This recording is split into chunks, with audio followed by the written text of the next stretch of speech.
하늘의 초롱초롱한 별빛을 바라보면서 하나님을 찬양했어. 하나님을 찬양했어. 광야에 살든 들판에 살든 집에 살든 성전에 살든 어디에 살든 하나도 중요하지 않았어. 영혼이 자유로웠어. 아무리 척박한 땅 광야라 할지라도, 힘든 이 양측이라 할지라도 힘들지 않았어요. 하나님만 바라보았어. 하나님에게만 영광을 돌렸어. 그래서 들판에서 지은 시가 있잖아요. 여호와는 나의 목자시니 내게 부족함이 없으리로다. 할렐루야. 그 시를 지었잖아요. 그 시를 노래했어요. 하나님. 아무리 척박한 곳이라 해도 심령이 건강하고 영혼이 하나님 앞에 튼튼하면, 영혼이 하나님을 바라보면 어떤 형편이든지 어떤 환경이든지 관계없어요. 기쁘고 즐거운 마음으로 하나님을 바라보며 승리하며 살아갈 수가 있어요. 할렐루야. 다윗이 그런 사람이었거든. 사무엘상 17장에 보면 다윗의 나이가 한 5, 6세 정도 됐어요. 그때 어떤 일이 있었는가 하면 마침 엘라 골짜기에서, 엘라 골짜기는 베들레헴에서 그리 멀지 않아요. 제가 가보았더니 개활지 같아요. 우리 주차장 정도쯤 되어 보니까 넓은 개활지가 되어 있는데, 거기에서 블레셋 청년들과 유대 청년들이 전쟁이 붙었어요. 군인들이, 그 당시엔 뭐 군인들이라고 얘기하기도 없어. 전쟁이 붙었어. 이 전쟁은 중요한 전쟁이에요. 그동안도 이 블레셋 사람들에게 눌려 살았어요. 조공을 바치고 그들에게 종 노릇해야 되고, 이제 이 전쟁에 지면 또 그런 인생을 살아야 돼. 매우 중요한 전쟁이에요. 유대에도 많은 청년들이 다 거기에 이제 전쟁에 참여했는데, 아버지 이새가 자녀들이 7명이 모두 다 거기에 또 동참했으니 이 궁금하잖아요. 말째 아들을 불렀습니다. 들에 있는 아들을 불러서, 야, 네 형들이 궁금하다. 네 한번 가봐라. 가보니까 8척 거인, 한 척이 30.33이죠. 30.3cm가 8척이죠. 한 척이 8척, 3m가 다 돼가요. 8척 거인이 나타나서 전쟁을 도꾸는 겁니다. 이놈들아, 나와라 싸우자. 너희들이 뭐 여호와를 믿어? 웃기지 마라. 막 하나님을 모욕하면서 이 유대 청년들은 꼼짝달싹도 못해요. 오금이 저려서 벌벌 떨고 있어요. 이때 다윗이 나갔어요. 그러면서 물맷돌을 가지고 픽픽픽 돌리면서 나가면서 너는 칼과 창과 단창으로 내게 나오지만, 너는 이 세상의 무기를 가지고 내게 나오지만은 나는 네가 모욕하는 만군의 여호와 하나님의 이름으로 너게 가노라 하고 돌을 던졌더니 그 돌이 어떻게 됐다고 그랬죠? 일단은 맞았죠. 어디에 맞았어요? 예? 이마에 맞아서 튕겨 나갔다 1번, 꼽혔다 2번 2번 꼽혔어요. 팍 박혔단 말이에요. 있을 수 없는 일들이 일어났어요. 여러분, 사람이 살아가는데 환경이 중요하다고 모두 이구동성으로 말을 해요. 사람은 환경이 중요하고, 환경을 좋은 환경 속에 자라야 하고, 믿음의 환경 속에 자라야 하고, 그러나 하나님을 믿으며 살아가는 사람들에게는 환경도 중요하지만, 환경도 중요해요. 중요하지 않다는 말 아니. 환경도 중요하지만, 그러나 그 심령 속에 환경보다는 믿음의 은혜가 더 중요한 줄 믿으시길 바랍니다. 믿음의 은혜가 더 중요해요. 광야를 만나든 골리앗을 만나든 그 심령이 하나님을 향하여 있고, 심령이 건강하여 튼튼한 심령, 그의 영혼이 튼튼하게 하나님 앞에 있으면 척박한 강양으로도 얼마든지 이겨나갈 수 있어요. 골리앗도 이겨나갈 수 있어요. 만군의 여호와의 이름으로 믿음의 돌을 던지면 골리앗이 넘어뜨려졌던 것처럼 세상의 어떤 문제도 이겨나갈 수 있고 극복할 수가 있는 줄로 믿습니다. 이 내용이 사무엘상 11장에 나와요. 사도행전 16장에 보면, 신약으로 넘어옵니다. 사도행전 16장에 보면 바울과 실라가 전도하러 가요. 어디로 가는가 하면 마게도냐의 첫 성이라 그랬어. 지금 그리스 땅으로 넘어갑니다. 터키 지역에 있다 그리스로 넘어가는데, 마케도니아의 첫 번째 가서 만난 성이 빌립보 성이었잖아요. 빌립보 성에 들어갔습니다. 들어가서 보니까 아니 점치는 귀신, 점귀신이 들린 여자가 이 종이에요. 종. 누구의 종으로 있어요. 따라오면서 이는 하나님의 지극한 하나님의 종들이니 하나님의 복음을 전할 사람, 귀신이 얘기를 해요. 그래서 너무 안 돼서 귀신을 쫓아버려 고쳐주었더니 그 여종의 주인이 경찰서 고발했잖아요. 잡혀가서 얼마나 많이 두드리 맞은지 몰라. 험신 두들겨 맞았어요, 둘이가. 그리고 착고는 나무판에 이렇게 구멍을 내가지고 딱 집어넣으면 손 못 빼는 거 있잖아요. 발과 손에 착고를 채웠어요. 뭐 수갑이라 해도 괜찮을 거예요. 바울과 실라가 착고에 채워져 있고 어두컴컴한 그 밑에 지하 감옥에 들어가 있는데 거기에 보니까 여기저기 엉클은 이 죄수들이 몇 사람이 또 있어요. 얼마나 두드려 맞았는지 몸이 막 피투성이가 되었어요. 저녁이 되고 밤이 됩니다. 어석한데 캄캄해요. 불빛 하나 없어요. 절망적이지 않겠어요? 예수님의 복음 전하고 십자가 복음 전하라고 왔는데 여기서 이렇게 뚜두루 맞고 이렇게 힘없이 이렇게 절망의 밤을 보내고 있다니 마음이 우울해질 것도 해요. 그런데 여러분 사도행전 16장에 보면 그럼에도 불구하고 바울과 실라는 하나님을 찬송하는 찬송가를 불렀어요. 하나님을 찬송했어요. 차디찬 감옥이었지만은 하나님을 향하여 건강한 영혼을 가지고 있었더니 지옥 같은 환경에서도 하나님을 찬양할 수가 있었던 것입니다. 지옥 같은 환경 속에도 감옥에 컴컴한 동굴 속에 동굴 감옥 속에 갇혀 있는 이 실라와 바울이 하나님을 찬양할 수가 있어요. 그래서 하나님을 찬미하니라 이렇게 되어 있어요. 하나님을 높였어요. 왜? 심령이 건강하니까. 심령이 하나님 앞에 은혜가 있으니까. 환경이 중요하지 않았어요. 하나님을 찬미했더니 감옥이 막 흔들리기 시작합니다. 그래서 성경 사도행전 16장에 보면 착고가 풀리고 감옥문이 열리고 놀라운 역사가 일어났어요. 여러분 그렇습니다. 여러분 우리의 문제가 뭐냐? 우리 믿음의 사람들의 문제가 뭐냐? 잘 살펴보면 하나님과 관계의 문제예요. 하나님의 관계의 문제. 우리 심령, 우리 영혼의 문제인 줄 믿으시길 바랍니다. 내 속에 있는 내 영이, 내 영혼이, 내 심령이 지금 하나님 앞에 건강한가? 내 믿음이 건강한가? 내 영혼은 자유로우며 하나님을 향하는 내 마음의 믿음의 확신이 있는가? 여러분 우리의 심령들이 믿음의 확신이 있습니까? 주님 앞에 믿음이 있습니까? 환경을 초월할 수 있는 믿음이 있습니까? 우리의 영혼이 자유롭고 확신에 가득 차 있으면 엘리야, 골리앗 같은 문제들도 얼마든지 이길 수 있어요. 그런데 문제는 내 영혼이 약해져서 내 영혼이 굳게 서지 못하면 그때부터 시험이 들어요. 그때부터 문제가 돼요. 잘 들으세요 여러분. 오늘 말씀은 그렇게 영혼이 건강했던 다윗이었어요. 들판에서도 환경이 중요하지 않았어요. 낮과 밤이 얼마나 많은 위험과 어려움이 있는지 몰랐지만 그러나 그는 하프를 치면서 하나님을 찬양하고 하나님을 높였던 이 다윗이었습니다. 골리앗을 이겼어요. 돌 하나 물맷돌 하나로 이겼어요.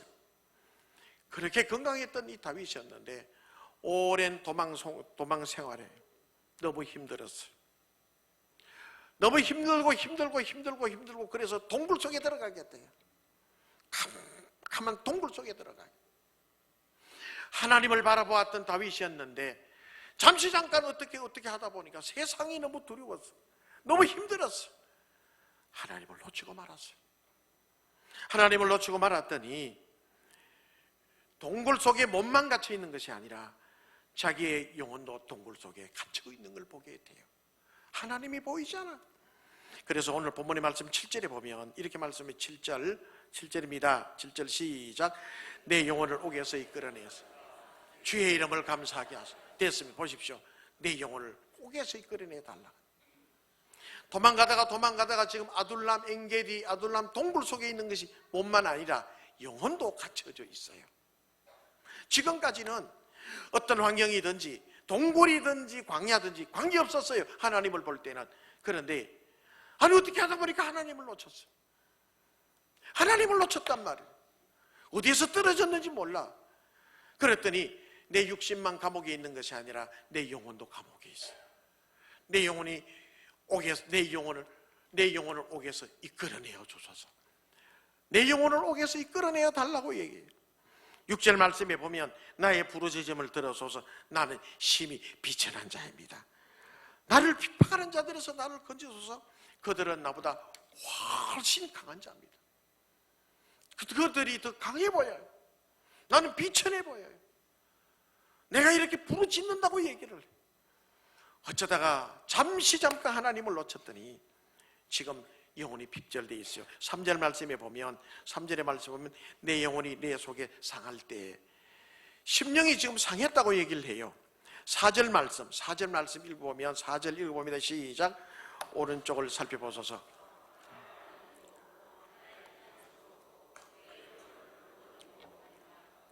나를 살펴보소서. 내가 보면 내 오른쪽을 보니까 아는 사람도 없어. 다 도망갔어. 여러분, 사람이 하나님에 대한 믿음이 잠깐 끝에 멈추어지고 내 믿음, 내 영혼이 핍절이 되고 내 영혼이 잠시 가난해지고, 그래서 하나님보다 세상이 더 크게 보이고 시험이 들어요. 그때부터. 그러면 잘 살아왔던 인생인데도 불구하고 내가 내 인생을 왜 이렇게 살았노? 또 친구들도 그래요. 친구들도 내 믿음이 좋고 내 영혼이 튼튼할 때는 친구들도 많았어요. 차 한잔하자. 내 밥 내낼게. 밥 먹으러 가자.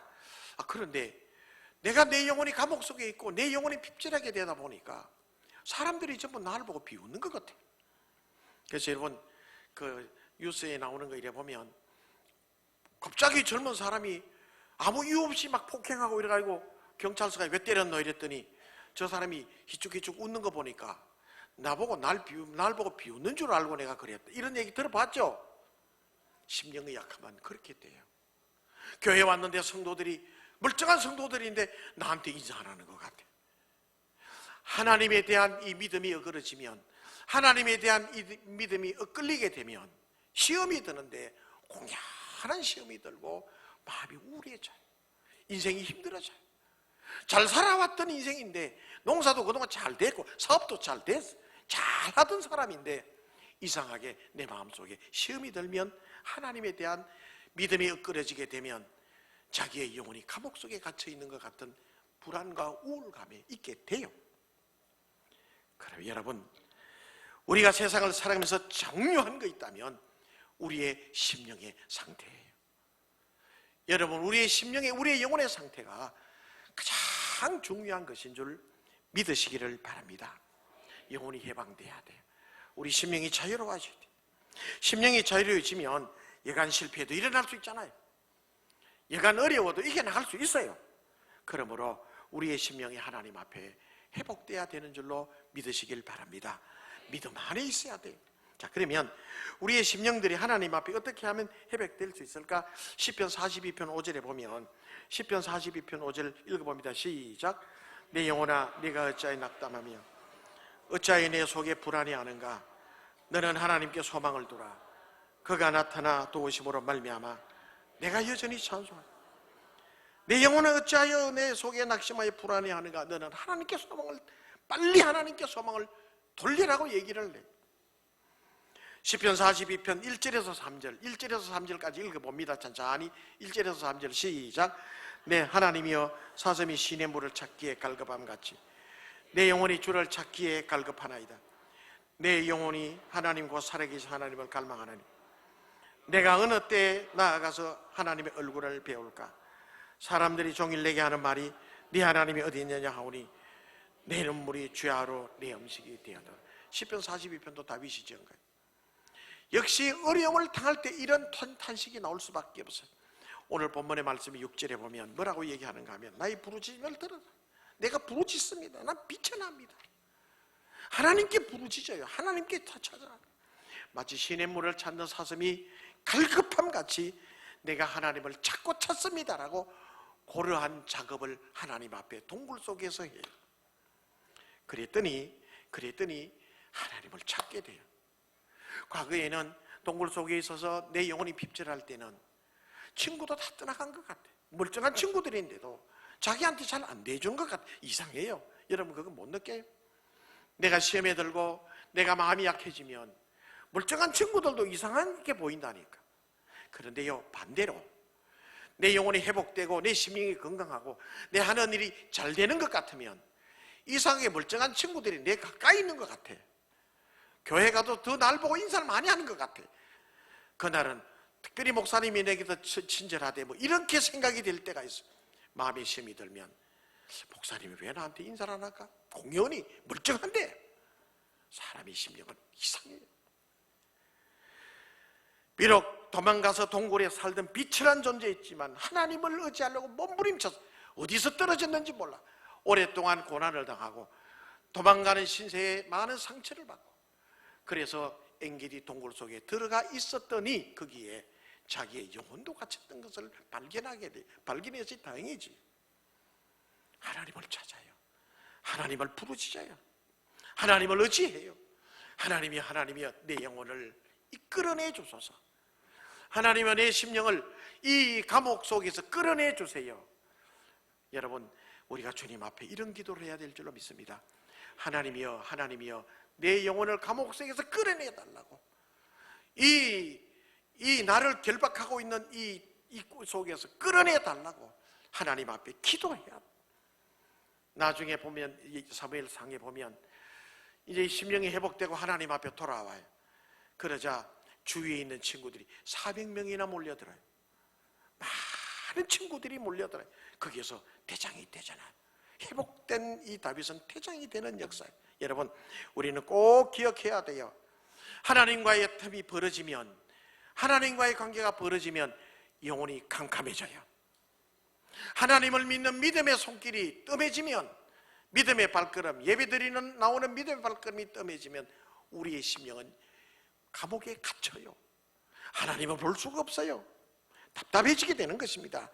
그러나 하나님을 온전히 의지하면 새롭게 회복이 돼요. 다윗이 하나님만 바라보게 될 때는 환경이 중요하지 않았어. 아무리 직박한 땅이라도 하나님을 찬양하며 하나님의 영광을 드러낼 수가 있었어. 그런데 여러 날 동안 세상을 보고, 그리고 다윗의 기세등등한 사울 왕을 보고, 자기를 잡으러 오는 병사들을 보고 도망가면서 불안한 마음을 가지고 장시간 있었더니 하나님을 잃어버렸어요. 하나님의 길을 잃어버렸어요. 불안했어요. 답답했어요. 그러나 다윗은 회복됨으로 다시 하나님 앞에 서게 됐어요. 여러분, 우리는 하나님께서 우리 이 생각 체계를 동시에 두 개를 생각할 수 있도록 은사를 주시질 않았어요. 요걸 생각하든 한 가지만 생각하게 돼 있어요. 이 심리학자들 얘기를 들어보면 다 그런 얘기를 해요. 동시에 두 개 생각 못 해요. 하나님을 생각하든지 세상을 생각하든지 한 개만 생각해요. 그런데 세상 일을 생각하고 세상 일에 집중하고 가면 하나님을 잃어버려요. 반면에 하나님을 생각하고 하나님에게 집중하면 이것까지 책임져 주시는 하나님이신 줄 믿으시길 바랍니다. 아무리 세상이 힘든다 할지라도 하나님 바라보고 가면 하나님은 이것까지도 책임져 주시고 이것까지도 은혜 베풀어 주시고 우리의 심령이 살아나게 해 주셔요. 이 원리를 터득하게 되는 우리가 되시길 주님의 이름으로 축원합니다. 옛날에 어느 교회 다 잘 다니시는 신혼부부가 있었어요. 교회 집사님이 직분도 받고 결혼해서 한 1년, 2년, 3년 이렇게 살아요. 그런데 옛날에 그랬잖아요. 시어머니의 시집살이가 대단했죠. 요즘은 보니까 시어머니가 며느리 눈치 본다 그래도 그런 세상이 바뀌됐어요. 저희 어머니 돌아가신 저희 어머니도 앉으면 할머니 욕을 해요. 하도 시집살이를 시켜가지고 뭐 집불도 없으면서도 좌우지가 그렇게 시집살이를 시켰대. 그래 이 젊은 세대기 집사님도 시어머니가 너무너무 시집살이를 시켰대. 또 못 견디는 것은 교회 권사님이라. 교회 오면 얼굴에 인자한 웃음을 집에만 가면 달라지는 거라. 탁 하면서 이중적으로 미치는 거라. 너무너무 힘이 들어서 남편에게 여보 나 친정 갈래. 나 우리 이 결혼 없는 거로 할래. 하면서 가방을 놓고 주섬주섬 짐을 쌉니다. 그때 남편이 물끄러미 보고 있다가 아내 손을 탁 잡고 여보 내 말 좀 들어봐. 여보 내 말 좀 들어봐. 우리 엄마 별난 거 알아. 당신 시어머니 별난 거 알고 다 알아. 이중적인 것도 알아. 얼마나 힘이 들었으면 당신이 나와 결혼 생활을 포기하고 집으로 갈라 할까? 그런데 내 말 들어봐. 아무리 엄마의 시집살이가 힘들다 할지라도 내가 당신을 얼마나 사랑하는데, 당신을 만나서 연애하고 결혼해서 살아가는 이 기간 동안 내가 당신을 얼마나 사랑했는데, 당신이 아무리 생각해도 남편이 내가 당신을 사랑하는 그 사랑보다 시어머니의 이 시집살이가 더 크게 보이신다면 가. 그러나 내가 당신을 사랑하는 그 사랑이 훨씬 더 크게 느껴진다면 짐 풀고 나하고 살아. 그랬더니 이 새댁이가 뭘 어떻게 했어요? 그 자리에서 짐을 풀더니 죽을 때까지 그 집에서 안 나갔답니다. 예. 그렇습니다. 세상이 아무리 힘들어도, 세상이 아무리 척박해도 하나님의 사랑을 우리가 알고 있으면, 하나님의 은혜가 우리 가운데 느껴지면, 하나님의 은혜가 우리 심령 속에 깨닫게 되어지면 그거 붙잡고 그거 바라보고 가는 거예요. 여러분, 거기에 성령의 길이 있어요.